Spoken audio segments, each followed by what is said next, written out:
करना चाहिए। नाम जप करने से हृदय पवित्र हो जाता है। नीतीश, राधे राधे महाराज जी। महाराज जी, आत्मा मृत्यु के बाद क्या अनुभव करती है? अगला जन्म कैसे तय होता है? इस प्रक्रिया को तय करने वाली नियमावली क्या है महाराज जी?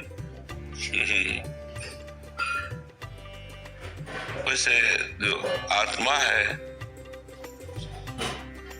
इन सब बातों से एकदम अलग है, उनका इससे कोई तात्पर्य नहीं। कभी जन्म मरण न आत्मा का होता है, न होगा, न है। आत्मा निर्लेप निर्विकार सच्चिदानंद स्वरूप है।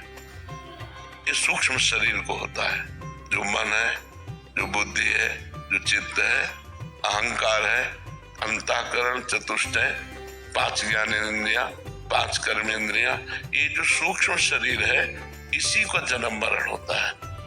आत्मा तो इसमें अहम करके बार बार जो जन्म मरण हो रहा है उस अहम करके इसमें वो भोक्ता कर्ता भाव से युक्त होने के कारण निर्लेप होने पर भी उसे भोगना पड़ता है।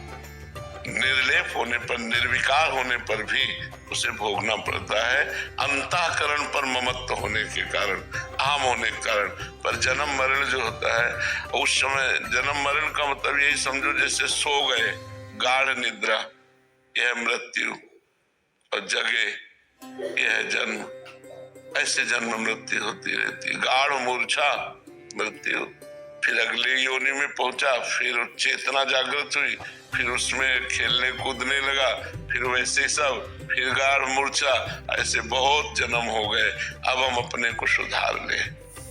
मनुष्य जन्म मिला है जन्म मरण के चक्र को रोककर परमात्मा की प्राप्ति के लिए। अब हम ऐसा भजन करें डटकर कि हम जन्म मृत्यु के चक्र को रोक दें। पर लोग इधर ध्यान ही नहीं दे रहे हैं। इसी जगत की चीजें चाहता है, वो भगवान को नहीं चाहता है, क्योंकि बुद्धि हमारी मलिन हो चुकी है। इसीलिए हम सबसे कहते हैं नाम जप करो। नाम जप करने से जब बुद्धि पवित्र होगी तो सही निर्णय निकलेगा। अभी तो बड़ा धूल पड़ी हुई है बुद्धि पर माया की। जब हम नाम जप करेंगे तब निर्मल बुद्धि सही निर्णय कर पाती है। अभी तो बहुत मलिन बुद्धि है, इसलिए खूब नाम जप करें। तो ये बात समझ लो, आत्मा का कभी जन्म नहीं होता तो मृत्यु कैसे हो सकती है? आत्मा को कोई दुख नहीं व्यापता। नैनम छिन्दन्ति शस्त्राणि नैनम दहति पावकः न चैनम क्लेदयन्त्यापो न शोष्यति मारुतः। आत्मा को अस्त्र छेद नहीं सकते, वायु सुखा नहीं सकती, जल गीला नहीं कर सकता। वो अक्लेद्य है, अशोष्य है, अदाय है, वो भगवत स्वरूप है, चिदानंदमय है।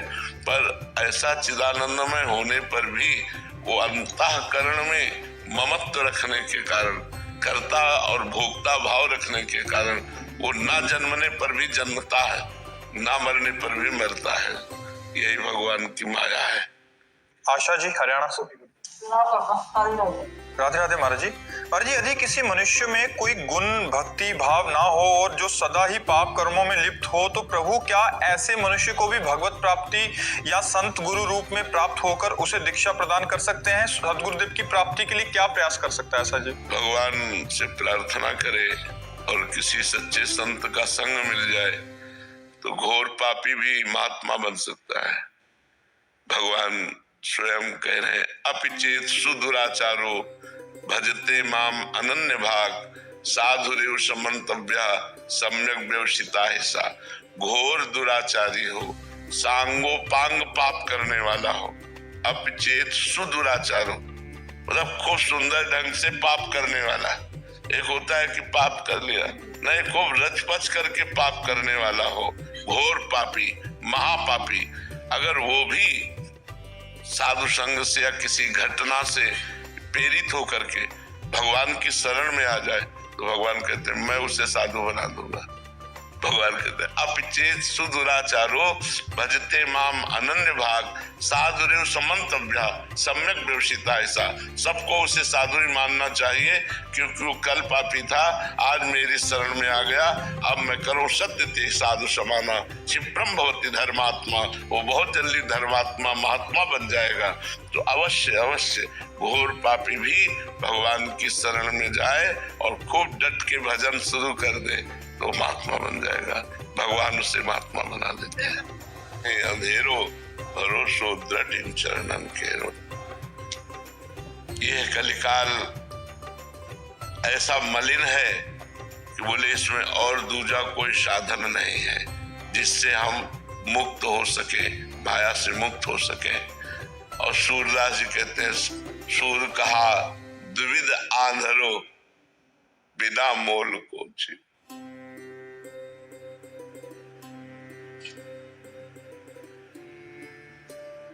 भगवान में बिक जाना, कोई कामना न होना, भगवान के सिवा हमारा कोई है नहीं, ऐसा इन महापुरुषों ने जो भगवान को प्यार किया वो हम लोग जान ही नहीं सकते, क्योंकि मायाकृत मलिन मन है और वो निरंतर देखो शब्द देखो, कह रहे सूरदास द्विविध आंधरो, बाहर से तो अंधा हो तो अंदर से भी अंधा हो, मेरे तो और कोई साधन ही नहीं।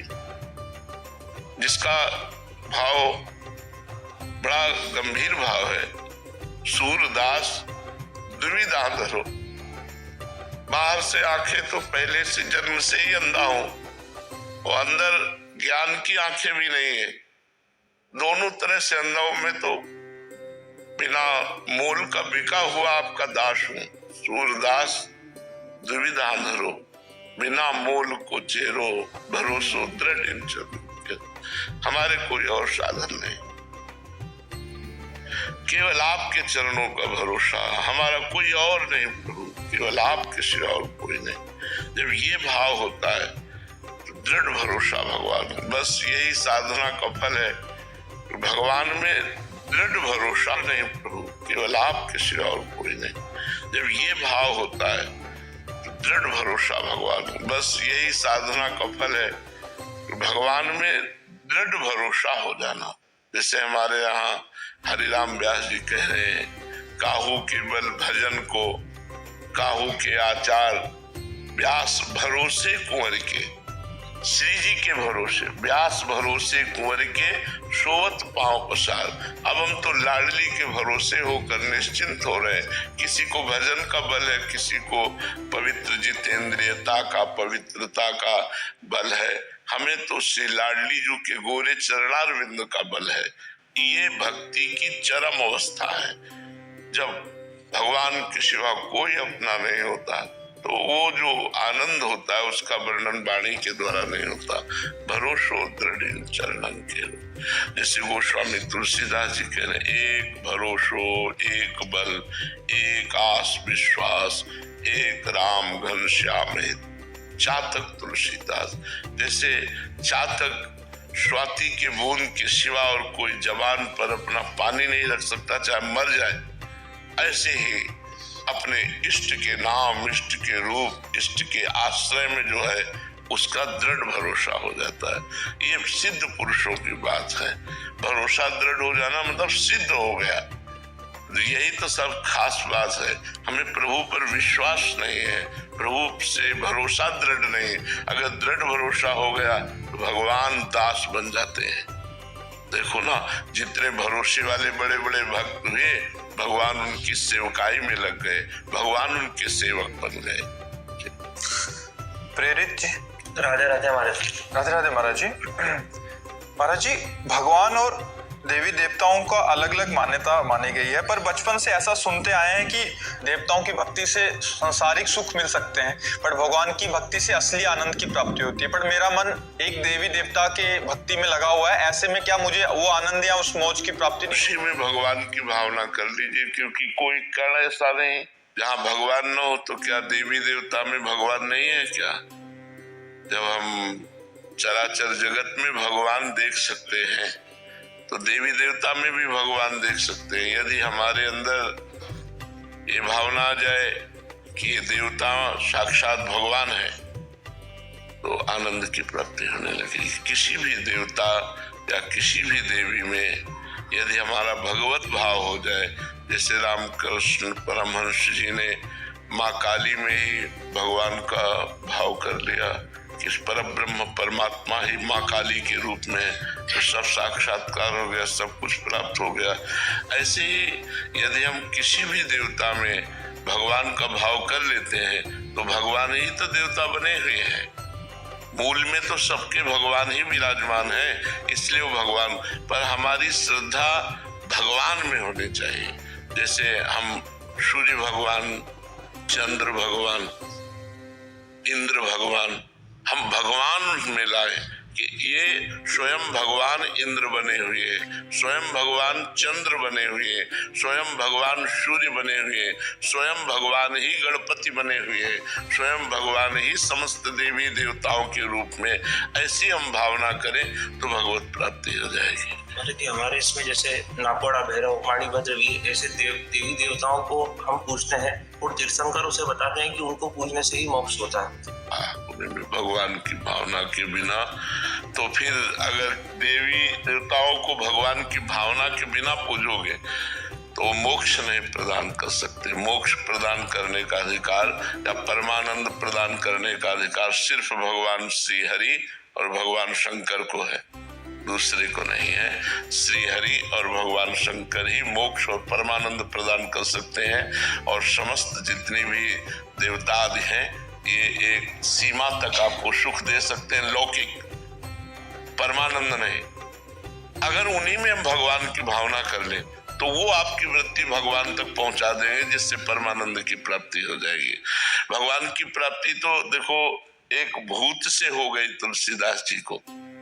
काशी में गंगा पार करके शौच जाते थे तो जो शौच का बचा हुआ पानी होता था ऐसे फेंक देते थे, और उस पेड़ पर एक प्रेत रहता था, और प्रेत अपवित्र पानी पीता है, तो कई दिन पीने के बाद वो तृप्त हुआ और प्रकट हो गया। तुलसीदास जी से कहा कि अब आप जो चाहो हमसे मांग लो। उनका आप कौन हो? उनका मैं प्रेत हूँ। तो बोले मैंने तो आपकी आराधना की नहीं। तो उन्होंने कहा आराधना नहीं, पर अनजाने में आराधना हो गई। आपने जो अपवित्र पानी फेंका उससे मेरी तृप्ति हो गई, अब आप बताओ क्या? तो उनका सियाराम के दर्शन करा दो। तो कहा इतनी सामर्थ्य नहीं, हमारी इतनी सामर्थ्य नहीं है कि मैं सियाराम के दर्शन करा दूं। उपाय बता सकता हूँ, उपाय से पक्का सियाराम के दर्शन हो जाएंगे। तो उनका बताओ। तो बोले तुलसी घाट में जब रामचरित्र का गायन किया जाता है, भगवान की कथा होती है, तो उस समय महावीर परम महाभागवत बजरंगबली हनुमान जी महाराज आते हैं। उनके चरण पकड़ लो, वो सियाराम जी के दर्शन करा देंगे। तो उनका हम पहचानेंगे कैसे? बोले सबसे पहले आते हैं और सबसे बाद के जाते हैं, और मलिन वस्त्र होता है, वृद्ध स्वरूप होता है। तुलसीदास जी उस दिन गए तो ये कथा सुनी तो सबसे पहले आकर हनुमान जी महाराज बैठ गए, मलिन कपड़ा पहने ऐसे वृद्ध रूप में। तुलसीदास जी दृष्टि रखते रहे, और जब सब चले गए तो हम प्रणाम करके वो जो ही चले सो पीछे लगे तो भागे हो। तो तुलसी घाट से लेकर संकट मोचन जो काशी के हैं वहां तक हनुमान जी भागे, तुलसीदास जी जाके चरण पकड़ लिए। उनका क्या चाहते हो? तो उनका प्रभु इतने दिन हो गए भजन करते हुए, मैं अपने प्रभु को देखना चाहता हूँ, कैसे है मेरे सियाराम जी। तो उनका यहाँ काशी में नहीं, चित्रकूट में चलो। तो फिर हनुमान जी की कृपा से श्री लक्ष्मण जी और श्री राम जी का साक्षात्कार चित्रकूट में श्री तुलसीदास जी को हुआ, पर मूल प्रेरक प्रेत हुआ। तो अगर हम श्रद्धा और भावना भगवान की करें तो जब प्रेत भगवत साक्षात्कार करा सकता है, कारण तो बना ना, तो ऐसे कोई भी देवी देवता हो वो हमें तत्काल भगवान से जोड़ करके हमारा काम बना देगा। तो हम ईमानदारी से, संपूर्ण भावना से, भगवत भावना से यदि सेवा करें तो कहीं भी सेवा करें वो भगवान को ही पहुंचती है, क्योंकि मूल में सबके भगवान विराजमान है। जी। जगन्नाथ अरोड़ा जी, हरियाणा से। सारी कर्तव्यों का अच्छे से पालन कर पाएं और तीनों को करते हुए प्रमाद ना आए। प्रतीक्षा का तात्पर्य क्या आप ले रहे?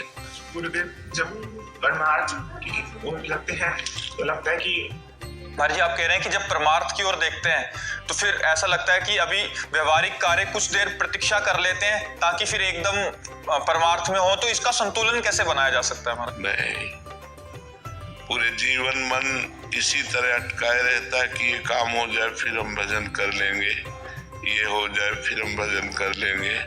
ऐसा नहीं, पहले भजन करो फिर काम होगा। हम काम करते हुए भजन करें। जो हमारा सांसारिक कार्य है उसमें हम भजन को पीछे नहीं टालते हैं। क्यों? क्योंकि कल हम जिएंगे कि नहीं हमें भरोसा नहीं है। हमारी आयु कितनी मुझे पता नहीं है। मुझे हर श्वास भगवान का स्मरण करते रहना है। प्रतिपल परमार्थ में हमें स्थित रहना है। परमार्थ ही पुरुषार्थ है। अगर परमार्थ नहीं तो और पुरुषार्थ किस काम का? परमार्थ ही पुरुषार्थ है और परमार्थ पुरुषार्थ करते हुए भगवान के दर्शन की प्रतीक्षा, न कि किसी काम पूरी होने की प्रतीक्षा। नहीं, किसी काम पूरी होने, सब काम ठीक है, जैसे प्रभु रख रहे हैं वैसे बहुत बढ़िया रख